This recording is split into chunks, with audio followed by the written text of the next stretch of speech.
We're going to be doing a multi-part segment on how to make paper cartridges for my 1858 Revolver, or at least how I do it. What we have here is we have 2 cups of very hot water with potassium nitrate, about a half a cup of potassium nitrate dissolved into it. I put it through a coffee mill to, get it really ground up so it'd dissolve easier. I hit it on the stove here for just long enough for it to start. I can see the steam coming off it now, but I've got these undersized coffee filters. These are 4-cup filters that don't fit anything I have in the house. These are a 7.6 centimeter 3-inch base coffee filters. And like I said, they don't fit any coffee maker in the house, so we're going to do up some of these. I've got my drying racks for my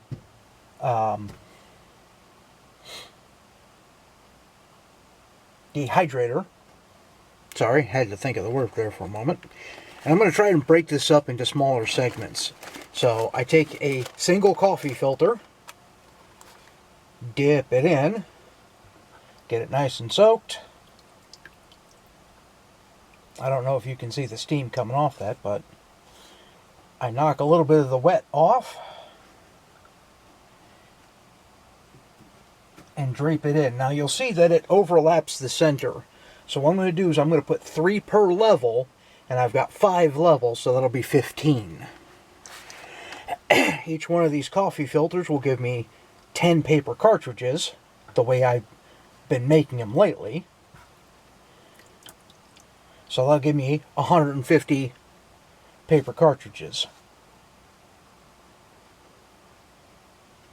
It's dragging. Doesn't matter if they overlap a little bit. I found that I have to put them in the dehydrator for about an hour.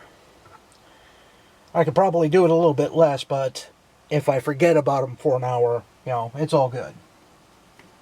Okay, so there's 3. I'll do one more level, and then I'll go ahead and stop this, and we'll come back to this in about an hour when these are all nice and dry.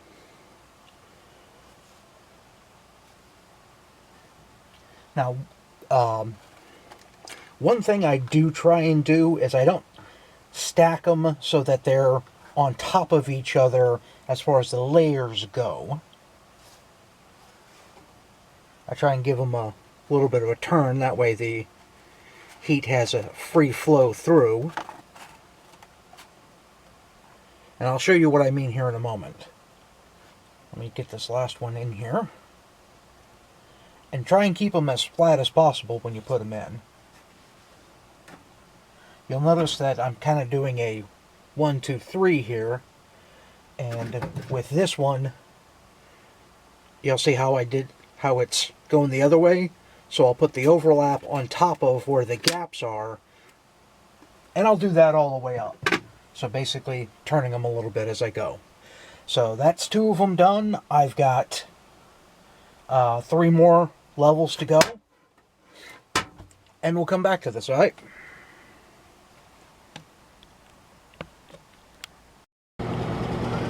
Just a quick snippet here. I've got all 15 filters into the dehydrator now. The water I just leave in the bowl. Over the course of the next week, I'll lose about half that water volume, and the crystals will start forming around the edge, and a lot of it will settle to the bottom. I'm also going to ask you to bear with the noise in the background. That's the exhaust fan. I don't like running this in my room without the exhaust fan going. But as this water evaporates, it's kind of dry in the house, being winter and all this potassium nitrate will crystallize on. Actually, you can still see some of it left from the last time I did this. And that's okay. What I did is I just scraped all of the sides of this down with a spoon, put it back in the water, put it in a pot on the stove on medium heat till it started to steam. It doesn't have to be boiling hot. know, the hotter you get it, the more potassium nitrate you can get the water to hold, and the more nitrated your filters will be, but it's not necessary to overdo it, okay? So 2 cups of water, half a cup of potassium nitrate, ground up very fine, is more than enough to do a whole mess load of filters. I only added about a quarter cup of water to this when I put it under the stove, so yeah, I'm just going to keep using it. You will see that there is a little bit of debris in the water. That's because I've left this open and, you know, dust and stuff gets in there. It hasn't affected the combustibility of my coffee filters yet, but I'm going to set my egg timer for 1 hour, and we'll come back and start doing the forms.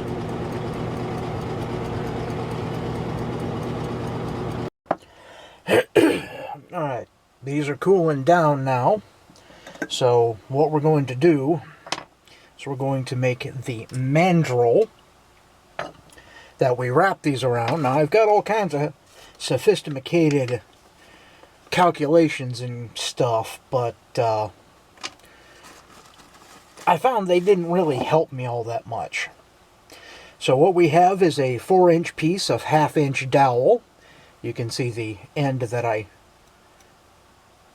cut that off of, and I just used a pipe cutter because it was handy. It was there. It was round. Cut most of the way through it and then just snap, and then trimmed it up a little bit with this. Then I took my calipers.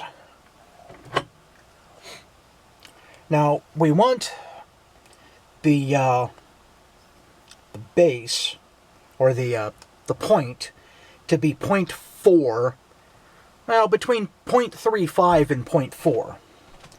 So if we measure out half that distance, now between 1.75 and 2, I think I had this at 1.75. From the middle, you'll see a little divot in the middle here from where I did this earlier, and then make a little scribed circle. Then I measured back 1.3 inches, that's the depth of my cylinder, and using this, I made another little line. These are rough at best, but I mean, hell, consider what I got to work with, right? And then we're going to start here, and we're going to whittle down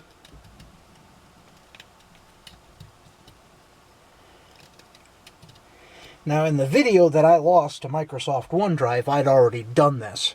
Matter of fact, I'd done this twice. Let me show you right quick what I made the last time I did this.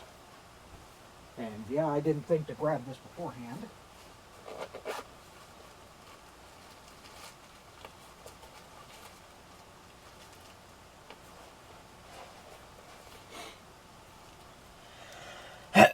This is my cartridge building kit. You can see here I've got a bunch of nitrated forms already cut out. More than I have enough projectiles for, as a matter of fact. The glue that I'm going to assemble this with, my template, and this template is actually oversized because it's better to have too much than too little. But it's a little bit too wide this way on both of these dimensions. And it's actually a little bit too tall this way. This is a 1.5 inch rather than a 1.3. So we'll have a little bit of overlap. Got my shot dipper. This puts out about 19 grains, somewhere between 19 and 22 grains of FFF black powder. But we'll come back to that. And here's the two dowels that I have. This one is 0.3, so that's a little too narrow, and you can see the line here at 1.3 inches, and I just carved it out. I want to make this one a little bit larger here, This one was the first one I made. It's also 0.3, but it comes back 2 inches, and it actually loads a little bit easier into the gun, I find. It's not quite as steep of an angle. I think if I make the base here wider and come up to the 1.3, it'll work a little bit better, but I mean, as you can see, you know, a talentless hack like me can do this. Now, so can you guys.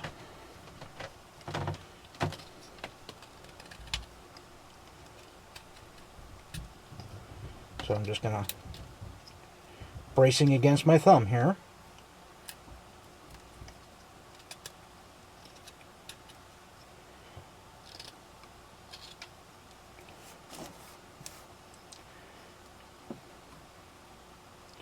And check it against my line frequently.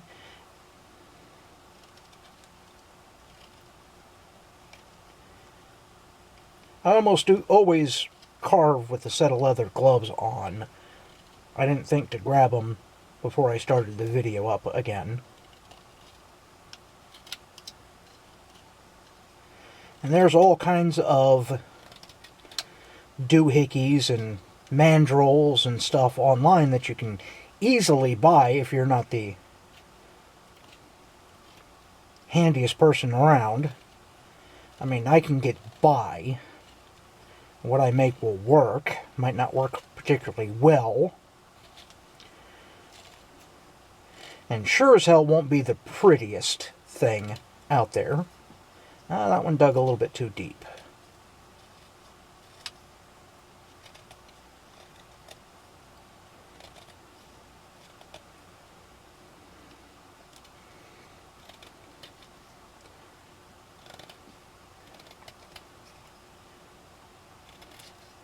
Now, if I had a lathe, I could put this on a lathe and probably hit that with an angle and be done inside of, 30 seconds.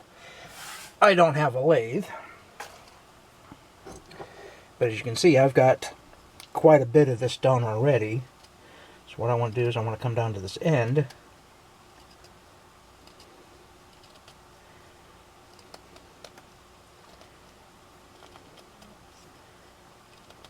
I'm going to apologize about any background noise you hear.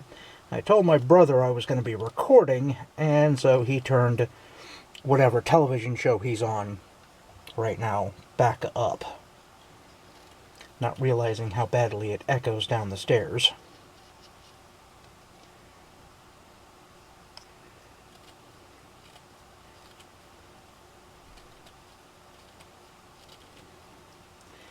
And we don't want to take a lot off. We just want to take enough off.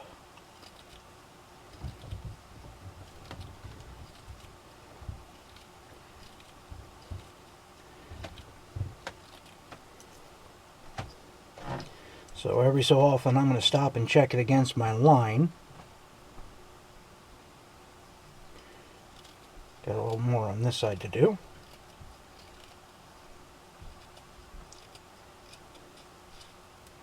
And then just come back every so often and smooth this out. And if it's a little rough, like there's some spots here, I use the spine of my knife while giving it a little bit of a rotate, and that does knock off some of the rough edges a little bit. So that's the basic idea. And as I showed you here a moment ago, I've already got 2 of these done.